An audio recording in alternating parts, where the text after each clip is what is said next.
అక్కడి ప్రతి శిల ఒక కథ చెబుతుంది. అక్కడి ప్రతి శిథిలం ఒకనాటి దర్పాన్ని సగర్వంగా చాటుతుంది. పెను విధ్వంసానికి గురైన అనంతరం కూడా ఠీవిగా నిలబడిన కట్టడాలు చారిత్రక వారసత్వ సంపదను మన కోసం పొదివి పట్టుకుని ఉంటాయి. ఇది విధ్వంసం అనంతరం కూడా సౌందర్యాన్ని ఒలికిస్తున్న ఘన చరిత్ర. భారతదేశ చరిత్రలో సువర్ణాక్షరాలతో లిఖించదగిన విజయనగర సామ్రాజ్య రాజధాని హంపి కథ. తుంగభద్ర నదీపరవళ్ల మంద్రసవ్వడుల సమారోహం చెబుతున్న గాథ. ఇచ్చోటనే ముత్యాలు రాసులు పోసి అమ్మేవారట.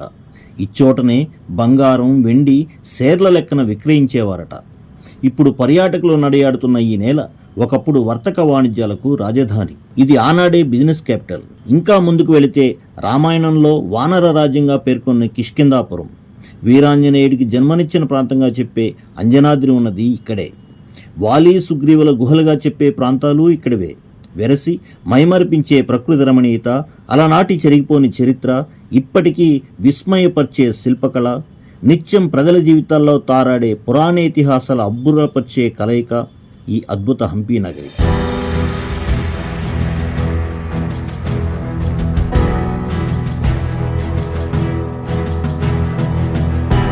చిత్రం ఎవరో పనిగట్టుకొని గులకరాళ్లను కుప్పలు పోసినట్టు ఎటు చూసినా నలుగురెత్తు బండరాళ్ళు.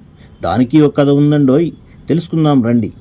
Welcome to Hampi, a testament to the grandeur of the great Vijayanagara umpire.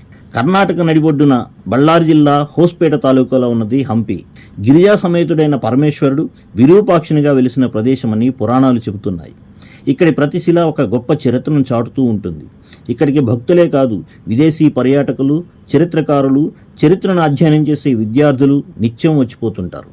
విలాసవంతమైన హోటళ్లే కాదు, సాధారణ ఛార్జీలతోనూ సకల సదుపాయాలతో లభించే హోటల్ గదులకు ఇక్కడ కుదవలేదు. హంపి ఎంత రమణీయంగా ఉంటుందో అక్కడి ఆతిథ్యము అంతే.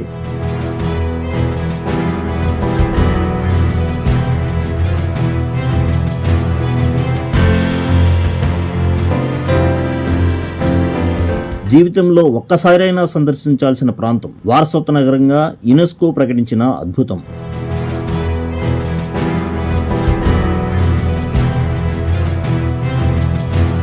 చారిత్రకంగా సుదీర్ఘ నేపథ్యం ఉన్న ఆ ప్రాంతం ఆనవాళ్లు అశోకుడి పరిపాలనా కాలం నుంచి కనిపిస్తాయి. క్రీస్తు శకం 5 నుంచి 6వ శతాబ్దం వరకు బాదామి చాళుక్యులు, క్రీస్తు శకం 7 నుంచి 8వ శతాబ్దం వరకు రాష్ట్రకూటులు, క్రీస్తు శకం 9 నుంచి 11వ శతాబ్దం వరకు కళ్యాణ చాళుక్యులు, క్రీస్తు శకం 11 నుంచి 13వ శతాబ్దం వరకు హొయసలులు, క్రీస్తు శకం 13వ శతాబ్దంలో దేవగిరి యాదవులు, ఇతర పాలకులు ఈ ప్రాంతాన్ని పాలించినట్టు ఇక్కడ లభ్యమైన శిలాశాసనాలు పేర్కొంటున్నాయి.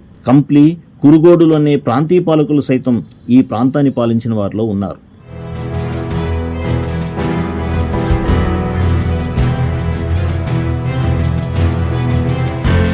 హంపి 14వ శతాబ్దంలో విజయనగర సామ్రాజ్యానికి రాజధానిగా సేవలందించిన గొప్ప నగరం.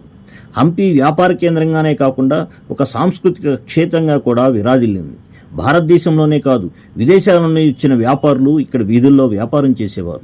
విజయనగర సామ్రాజ్యపు గొప్ప వాణిజ్య కేంద్రాల్లో ఒకటి హంపి బజార్. దాదాపు కిలోమీటర్ పొడవున ఉన్న ఈ వీధికి ఇరువైపులా రాతి కట్టడాల దుకాణాల్లో వ్యాపారులు తమ ఉత్పత్తులను విక్రయించేవారట.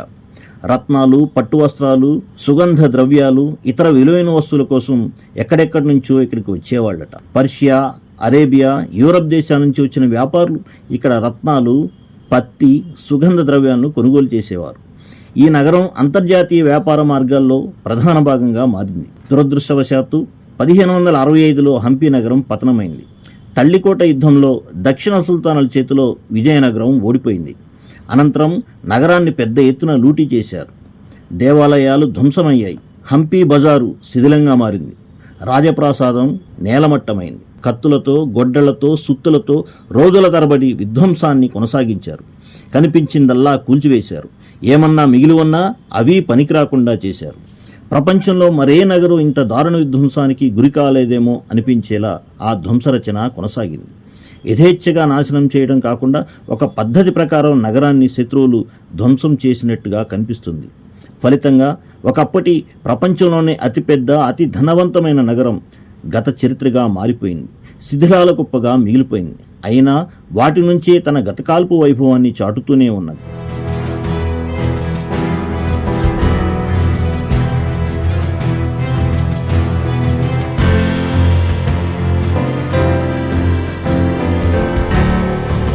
రాయల్ ఎన్క్లోజర్ మరో విశిష్ట ప్రాంతం.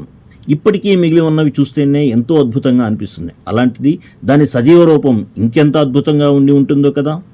అంగుళం తేడా లేకుండా కట్టిన మెట్లబావి, దర్బారు వేదిక, స్నానశాల, పై అంతస్తులకు సైతం నీటిని సరఫరా చేసిన నీటిపారుదల వ్యవస్థ, బేస్మెంట్ మాత్రమే మిగిలిన రాణివాసం, దాని చుట్టూ ఎత్తైన గోడలు, వాచ్ టవర్లు, ఒకటేమిటి ఒక్కోటి ఒక్కో అద్భుతం. అందుకేనేమో విజయనగర సామ్రాజ్యంపై దండెత్తిన శత్రుమూకలు రాయల్ ఎన్క్లోజర్ మొత్తాన్ని నేలమట్టం చేశారు. ఏమైనా మిగిలినా అవి కూడా పనికి రాకుండా చేసి కసి తీర్చుకున్నారు. దాదాపు 26 చదరపు కిలోమీటర్ల విస్తీర్ణంలో నిర్మించిన హంపి నగరం ఆలయాలు, ప్రదేశాలు, బజారులు, రాయల్ ఎన్క్లోజర్లు అన్నీ కలిపి సుమారు 1600 వరకు ఇక్కడ పురాతన కట్టడాలు కనిపిస్తాయి. ధ్వంసమైన తర్వాత కూడా ఇన్ని ఉన్నాయంటే అలనాడు ఎన్ని ఉండేవో ఊహించుకోవచ్చు. 14వ శతాబ్దం నుంచి 16వ శతాబ్దం వరకు దాదాపు 200 సంవత్సరాల పాటు ఈ నగరం అంతులేని సంపద, శిల్పకళ, వ్యూహాత్మక ప్రాధాన్యాల్లో ఒక వెలుగు వెలిగింది.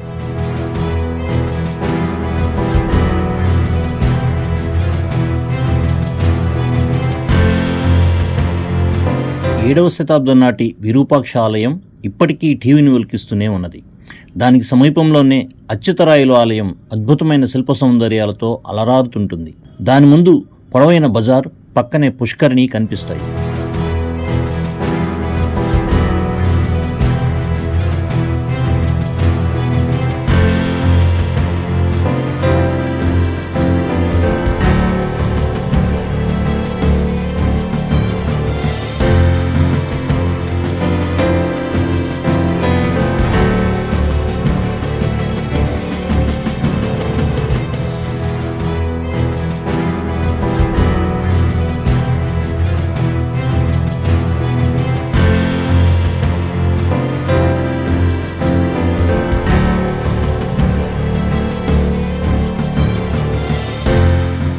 విఠల ఆలయం అన్నింట్లో స్పెషల్.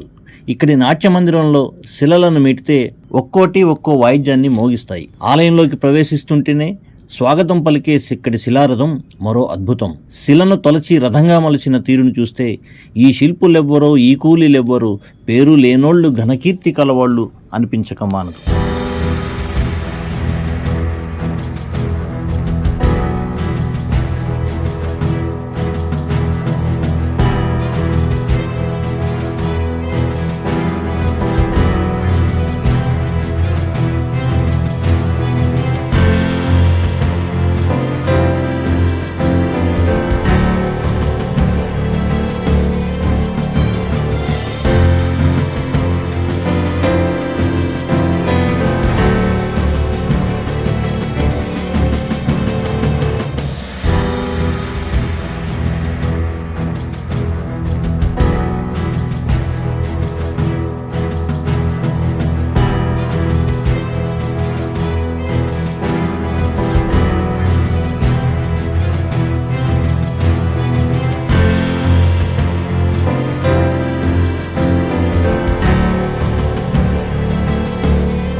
ఇదే విజయనగర సామ్రాజ్యాధినేతల అంతఃపుర కాంతలు జలకాలాడిన చోటు. చుట్టూ వరండాలతో, బాల్కనీలతో సొంపుగా కనిపిస్తుంటుంది. దీనికి తుంగభద్ర నది నుంచి తాజా నీటిని ఎప్పటికప్పుడు సరఫరా చేసే వ్యవస్థ ఉండటం ప్రత్యేకత.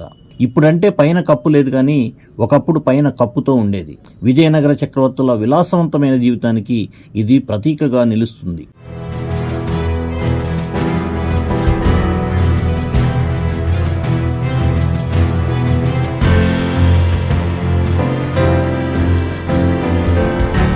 రాయల్ ఎన్క్లోజర్ హంపి నగరంలో ఒక ప్రత్యేక ప్రాంతం. ఇక్కడే రాచ వ్యవహారాలన్నీ సాగాయి. రాజుల ఆవాసాలు ఇక్కడే. రాజులు ప్రజలను ఇక్కడే కలుసుకునేవారు. రాచరిక కార్యక్రమాలన్నిటికీ ఇది కేంద్రం. ఇక్కడ దసరా సందర్భంగా మహానవమి దిబ్బపై నుంచి వేడుకలు, ఉత్సవాలను రాజకుటుంబీకులు తిలకించేవారట. ఇప్పుడంటే చిన్నగా ఉంది, కానీ ఒకప్పుడు దీనిపై నుంచి మొత్తం విజయనగర సామ్రాజ్యం కనిపించేదని చెబుతారు. విజయనగర సామ్రాజ్యంలో హంపి బజార్లు ప్రత్యేకతను సంతరించుకున్నాయి. హంపి నగర అంతర్జాతీయ వ్యాపార ప్రాశస్త్యానికి ఇవి ప్రతీకలుగా నిలిచాయి. విరూపాక్ష ఆలయం ఎదుట ఉన్న బజారు బంగారం, వెండి ఆభరణాలు, వజ్ర వైఢూర్యాలు, వివిధ రకాల రత్నాలు వంటివి అమ్మేవారు. హంపి బజారు దాదాపు కిలోమీటర్ దూరం ఉంటుంది. ఇరువైపులా భారీ రాతి కట్టడాలతో ఇప్పటికీ రెండంతస్తుల నిర్మాణాలు కనిపిస్తాయి. కృష్ణుని ఆలయం ఎదుట ఉన్న బజారు ప్రత్యేకంగా కూరగాయలకు ఉద్దేశించినట్టు చెబుతారు. విఠల ఆలయం ఎదుట కూడా ఒక బజారు ఉన్నది. హంపి బజార్లు పట్టు వస్త్రాలకు ప్రసిద్ధి. ఇక్కడ అరేబియా, పర్షియా, మధ్యాసియా దేశాల నుంచి మేలుజాతి గుర్రాలను తీసుకొచ్చి అమ్మేవారట. దేశంలోని వివిధ ప్రాంతాలు, ఇతర దేశాల నుంచి వచ్చే వర్తకులు విశ్రాంతి తీసుకునేందుకు ప్రత్యేకమైన ఏర్పాట్లు కూడా ఉండేవట. ఇందుకోసం పెద్ద సంఖ్యలో సరాయిలు నిర్మించారు. సుగంధ ద్రవ్యాలు, చందనపు చెక్కలు, ఏనుగు దంతాలు, ముత్యాల వ్యాపారాలకు హంపి బజార్లు ప్రసిద్ధి.